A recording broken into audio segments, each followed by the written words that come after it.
Bonjour à vous. Je suis Baqali Abdrahman, votre professeur du module calcul scientifique. Donc aujourd'hui, on va voir la résolution d'une équation non linéaire. Dans le cours, on a vu les méthodes numériques pour résoudre des équations et des systèmes non linéaires. On a vu deux méthodes, la méthode de point fixe et la méthode de Newton-Raphson. Donc dans cette vidéo, on va programmer ni la méthode de Newton-Raphson ni la méthode de point fixe, mais on va avoir une fonction prédéfinie de MATLAB qui permet de résoudre une équation non linéaire. Donc on commence la tâche. Donc j'ai déjà ouvert ici un fichier, un file. Je commence toujours par clear all. Après, je vais définir mon variable x. Ce qu'on va faire, on va tracer d'abord la fonction. La fonction qu'on va tracer, c'est cosinus de x. Et après, on va résoudre l'équation cosinus de x égale 0. Donc x, c'est moins 10 avec un pas égal pi sur 10 jusqu'à 5 pi. Donc voilà. Après, je définis mon fonction. Donc la fonction f1 égale cosinus de x. Donc je définis la fonction f de cette manière. Donc j'ai utilisé la fonction anonyme. Normalement, ce qu'on fait, c'est d'écrire f égale cosinus de x. Donc soit on définit la fonction f de cette manière, soit on définit la fonction f de cette manière. Mais puisqu'on va travailler par une commande de MATLAB pour résoudre une équation non linéaire, donc j'ai défini la fonction f en utilisant la fonction anonyme. Donc pour définir n'importe quelle fonction, il faut préciser le variable, mais pour cosinus de x, c'est pas la peine de préciser le variable x, parce que cosinus c'est une fonction déjà définie en MATLAB. Donc après, je trace la fonction cosinus de x. Donc ici, c'est le variable x, et là, on a f de x. Donc, vous voyez ici, j'ai précisé l'argument d'entrée de la fonction f. Donc, quand on utilise une fonction anonyme pour tracer cette fonction, il faut dans plot préciser l'argument d'entrée de la fonction. J'ajoute à ça gride on et j'enregistre mon fichier. Donc, j'appelle ce programme script 10 et voilà. Donc j'ai enregistré mon programme. Maintenant, je vais l'exécuter.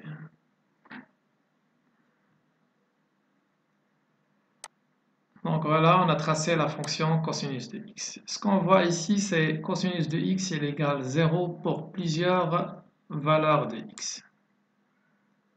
Donc si on veut résoudre l'équation cosinus de x égale 0, donc on a une infinité de solutions. Il y a plusieurs valeurs de x pour laquelle la fonction cosinus de x s'annule. Donc je vais écrire ici un commentaire. Donc le commentaire, c'est qu'on va résoudre l'équation f de x égale 0. C'est une équation non linéaire. Donc on cherche le 0 de cette équation. Pour quelle valeur de x cette fonction f, on cherche le 0 de cette fonction. Ça veut dire pour quelle valeur de x la fonction f s'annule. Donc ici on a choisi f de x égale cosinus de x.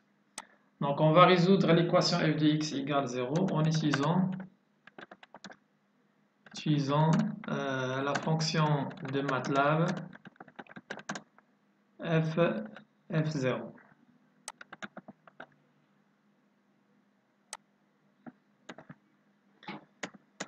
Donc la solution, je vais l'appeler z. Z égale f0. Ici, c'est f, puisqu'on a ici f de x égale 0. Ici, c'est f. Et il y a x0. C'est l'initiation du programme. Donc le choix de x0 est primordial pour la détermination de la solution de cette équation. Donc je m'explique. Donc si je choisis un x proche de ce 0 de cette fonction, Donc F0, F0 va converger vers cette solution. Si je choisis un x0 proche de cette solution, F0 il va converger vers cette solution. Si je choisis un x0 proche de cette solution, F0 va converger vers cette solution. Donc vous voyez, le choix de x0 est déterminant pour la solution de l'équation. Donc je commence par x0 égale, par exemple, je choisis un x0 égale 1,3 et f0 il va converger vers cette solution. Donc 1,3. J'exécute mon programme et voilà la solution de l'équation f de x égale 0. La solution c'est 1,5708. Donc pour x0 égale 1,3, notre programme où la fonction f0 a convergé vers cette solution. Maintenant, je vais changer x0. Je vais choisir un x0 égale, donc par exemple, un x0 égale 7,4. Et f0, il va converger vers cette solution. Donc je donne ici x0 égale 7,4. J'exécute le programme.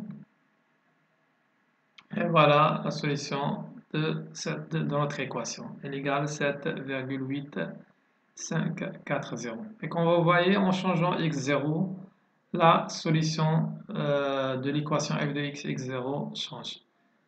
Maintenant, on va définir une autre fonction. Donc, je vais l'appeler f1. Arrobase, je précise ici le variable. Et la fonction, c'est x à la puissance 3 plus x plus 1.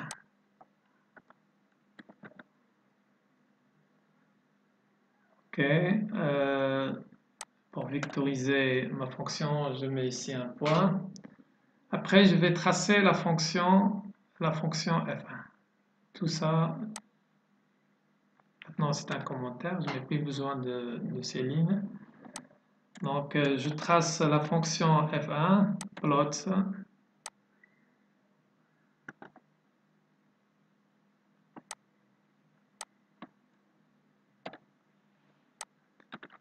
f1 de x.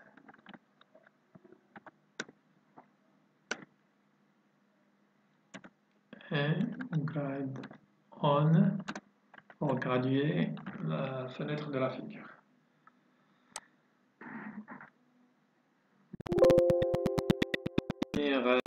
X, donc l'erreur c'est undefined function of variable x, donc j'enlève ce commentaire, donc x c'est le même, c'est commence de moins 10 jusqu'à 5 pi. J'exécute de nouveau.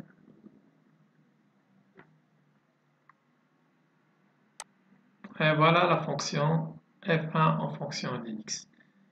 Ce qu'on voit ici, c'est que la fonction f, elle passe, elle égale 0 pour une seule valeur de x. Donc il y a une seule solution et cette solution, on va la chercher.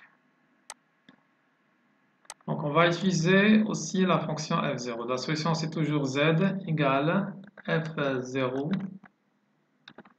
Donc la fonction f1, ici, c'est x0. Donc normalement, puisqu'il y a une seule solution, donc pour n'importe quelle valeur de x0, f0 doit converger vers la même solution. Donc je commence par x0 égale 5. x0 égale 5. Je nettoie d'abord la fenêtre commande Windows, clc, clear all pour effacer les variables dans le workspace. J'exécute de nouveau. Et une erreur, x0, donc ça j'ai oublié de mettre un 0, donc x0 égale 5. J'exécute de nouveau. Et voilà la solution, c'est moins 0,6823. Maintenant, on va changer x0 et voir si on va converger vers la même solution. Je donne à x0 la valeur moins 3. Et voilà, on converge vers la même solution. qu'on va faire maintenant, je vais définir une autre fonction. Je l'appelle fonction f2 égale arrobase x. Donc x c'est le variable du fonction f2. Donc la fonction c'est x au carré plus x plus 1. Donc je vais tracer la fonction f2.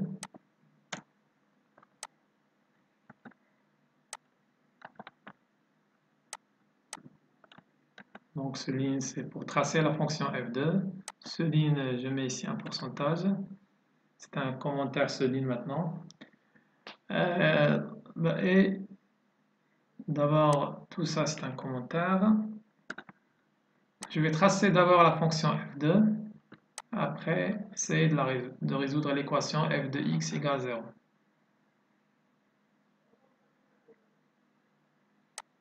Donc voilà, on a tracé notre fonction x au carré plus x plus 1. On voit bien qu'il y a une seule solution de l'équation f de x égale 0.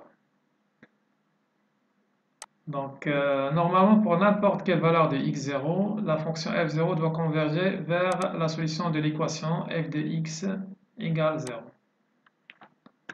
Donc j'enlève ça, je change f2 par f1 par f2. Donc j'ai changé ici, au lieu de f1, j'ai écrit f2. Donc maintenant, on est en train de résoudre l'équation f de x égale 0. Donc j'ai commencé par x0 égale moins 3. Et j'exécute mon programme. On voit bien que la fonction f0 n'a pas pu résoudre l'équation f de x égale 0. Donc la solution ici c'est none, ça veut dire not a number. Donc f0 il a des limites, il ne peut pas résoudre les équations f de x égale 0 telles que f s'écrit sous cette forme x au carré plus x plus 1. Donc pour les fonctions x au carré, de forme x au carré, la fonction f0 elle est incapable de trouver le 0 des fonctions. Donc la fonction f0 elle est incapable de trouver les zéros des fonctions qui s'écrit sous forme de x au carré.